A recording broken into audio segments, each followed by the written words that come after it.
புள்ளி விவரங்களை விட கதைகளுக்குத்தான் தாக்கம் அதிகம்.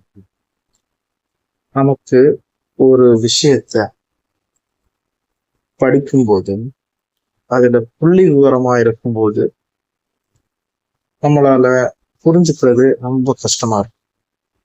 அதே சமயம் நமக்கு எடுக்கக்கூடிய ஒரு கதையா, அதாவது ஸ்டாஃப்ஸ் டீச்சர்ஸ் ஒரு கதையா சொல்லும் போது அதுக்கு ரொம்ப ஈஸியா நம்ம மைண்ட்ல புரிஞ்சு. எப்போதுமே சிறந்த கதையை வெல்லும். சிறந்த ஐடியாவோ, சரியான ஐடியாவோ அல்லது பகுத்தறிவான ஐடியாவோ இல்லை. யார் கூறும் கதை மக்களின் கவனத்தை ஈர்த்து அவர்களை தலையாட்ட வைக்கிறதோ அதற்குத்தான் பரிசு கிடைக்கிறது. மோசமாக விவரிக்கப்பட்ட சிறந்த யோசனைகள் கூட பிரபலமாகாது. நம்ம லைஃப்ல நம்ம நிறைய டைம் பார்த்திருப்போம். சில பேர் கோபமா சில விஷயங்கள் சொல்லுவாங்க, கோபத்துல சில விஷயங்கள் சொல்லுவாங்க. ஆனா அந்த யோசனைகள் நல்லா இருந்தாலும் அது பிரபலமாகாது. ஆனால் ஒரு பழைய அல்லது தவறான சிந்தனையை எடுத்துக்கொண்டு மக்களை கவரும் வண்ணம் அதை விவரித்தால் அது ஒரு பெரும் புரட்சியை ஏற்படுத்திவிடும். நம்ம சினிமால இதை பார்க்கலாம். சில படங்கள் அதே கதையா தான் இருக்கும், சேம் ஸ்டோரிஸ். ஆனா அதே சில படங்கள்ல சேம் ஸ்டோரிஸ் இருக்கும், ஆனா சில படங்கள் ஓடி இருக்காது. ஆனா சில படங்கள் மட்டும் ரொம்பவே ஓடும். ஆனா ரெண்டோட ஸ்டோரியுமே ஒண்ணு மாதிரிதான் இருக்கும் ஏறத்தாழ. அதோட காரணம் இதுல எமோஷனல் ரைட்டிங் நல்லா பண்ணியிருப்பாங்க. ஸ்கிரீன் பிளே, அதாவது தத்ரூபமா சொல்லியிருப்பாங்க. மக்களை எமோஷனலா கனெக்ட் பண்ற மாதிரி அந்த கதையை கொண்டு போயிருப்பாங்க. சோ அது மிக பெரும் வெற்றி பெற்று பெரும் தாக்கத்தை ஏற்படுத்தி இருக்கிறது. உலகத்தில் கோடிக்கணக்கான தகவல்கள் குவிந்து கிடப்பதால் ஒவ்வொன்றையும் பொறுமையாக ஆராய்ந்து எது சரி எது தவறு என்று பிரித்து பார்ப்பதற்கான நேரம் இங்கு யாருக்கும் இல்லை. மக்கள் பரபரப்போடு ஓடிக்கொண்டிருக்கிறார்கள். அவர்கள் உணர்ச்சிகள் மிகுந்தவர்கள். அதனால் சலிப்பூட்டும் புள்ளி விவரங்களை விட தாக்கம் மிகுந்த கதைதான் அதிக தாக்கத்தை உண்டாக்குகிறது. உங்களிடம் சரியான பதில் இருந்தாலும் நீங்கள் முன்னேறலாம், இல்லை பின்தங்கி கூட போகலாம்.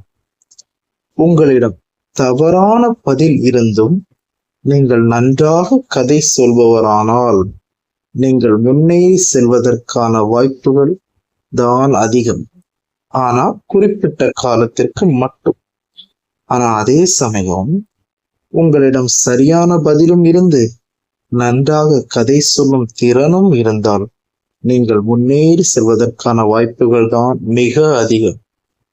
எல்லா விஷயத்திலையும் ரொம்ப சக்சஸ்ஃபுல்லா இருக்கவங்க இந்த மாதிரிப்பட்ட மனிதர்கள்.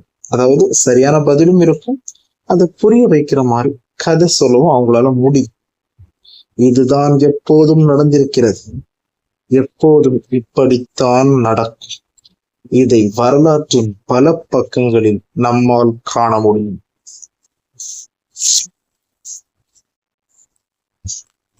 நல்ல கதைகளுக்கு அந்த தாக்கம் உண்டு.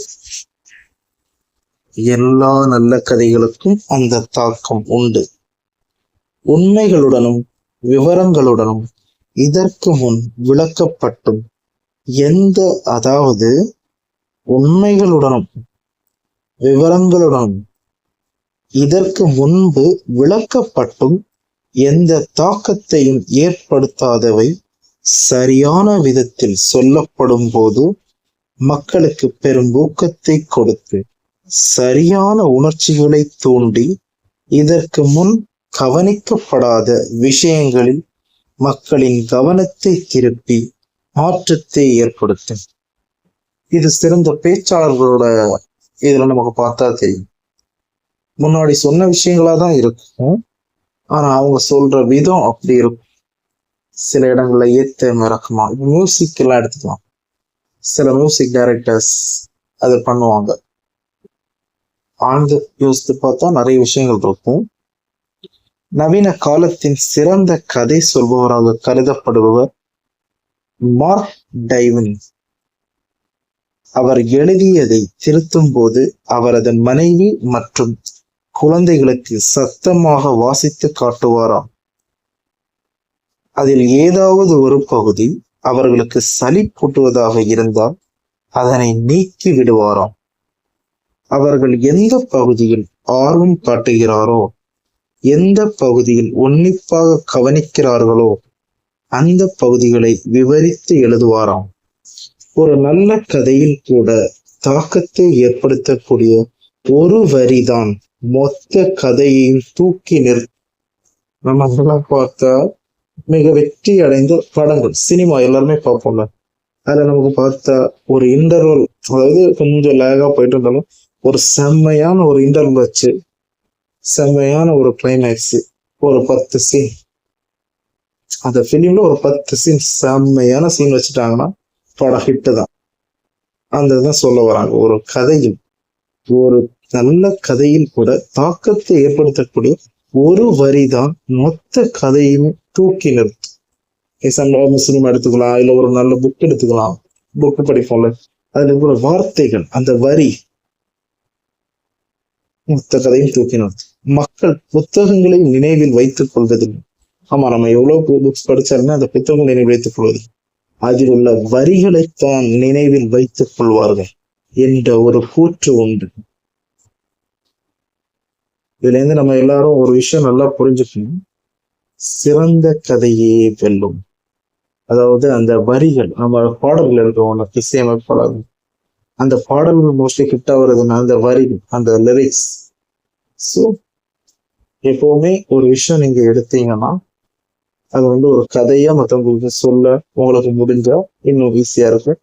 அந்த வார்த்தைகள், அதாவது அவங்க மனசுல போய் பசுமரத்தாணி போல விழும் அந்த வார்த்தைகள்.